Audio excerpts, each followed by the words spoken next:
ఇప్పుడు city round up చూద్దాం.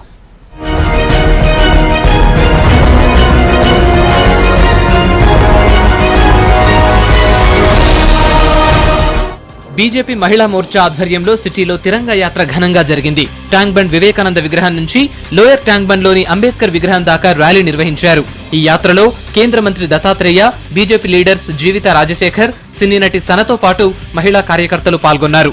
దేశం కోసం ప్రాణాలర్పించిన అమరుల్ని స్మరించుకునేందుకే తిరంగా యాత్ర చేపట్టామని చెప్పారు. కాంట్రాక్ట్ సెకండ్ ఏఎన్ఎంలకు పదవ పీఆర్సీ ప్రకారం వేతనాలు పెంచి క్రమబద్ధీకరించాలని డిమాండ్ చేస్తూ సిటీలో మహాధర్నా నిర్వహించారు.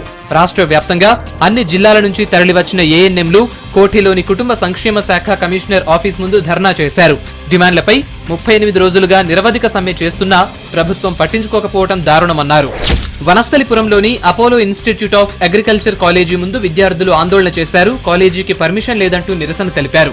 వేలకు వేలు ఫీజులు వసూలు చేసిన యాజమాన్యం ఇప్పుడు కాలేజీకి తాళాలు వేసుకోవడంతో విద్యార్థులు ఆవేదన వ్యక్తం చేశారు. విద్యార్థి సంఘాల నేతలు పోలీసులకు కంప్లైంట్ చేశారు.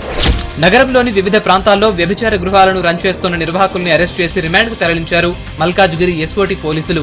సోషల్ మీడియా ద్వారా వీటుల్ని ఆకర్షించి వారికి మాయమాటలు చెప్పి వ్యభిచార రొంపిలోకి దింపుతున్న ముఠాను అరెస్ట్ చేశారు. అమాయక అమ్మాయిలకు డబ్బు ఆశ చూపించి హైదరాబాద్ తీసుకొచ్చి వ్యభిచారం చేయిస్తూ నిర్వాహకులు కోట్లు గడిస్తున్నట్లు చెప్పారు పోలీసులు. నాచారంలో రోడ్డు ప్రమాదం జరిగింది. మల్లాపూర్లోని మెయిన్ రోడ్డుపై ఓ పెట్రోల్ ట్యాంకర్ బైక్ ను ఢీకొట్టింది. ఈ ప్రమాదంలో బైక్ పై వెళుతున్న వ్యక్తి అక్కడికక్కడే చనిపోయాడు. నిన్న హైదరాబాద్ లో అదృశ్యమైన 4 విద్యార్థుల ఆచూకీ తెలిసింది. ఉప్పల్ కేంద్రీయ విద్యాలయానికి చెందిన 4 స్టూడెంట్స్ గోవా పనాజీ ప్రాంతంలో ఉన్నట్లు ఎల్బీ నగర్ పోలీసులు గుర్తించారు. విద్యార్థుల దగ్గరున్న మొబైల్ ఫోన్ ఆధారంగా వారి కదలికలు తెలుసుకున్నారు. ఇంట్లో నుంచి డబ్బులు తీసుకుని కారులో గోవా వెళ్లినట్టు తెలుస్తోంది.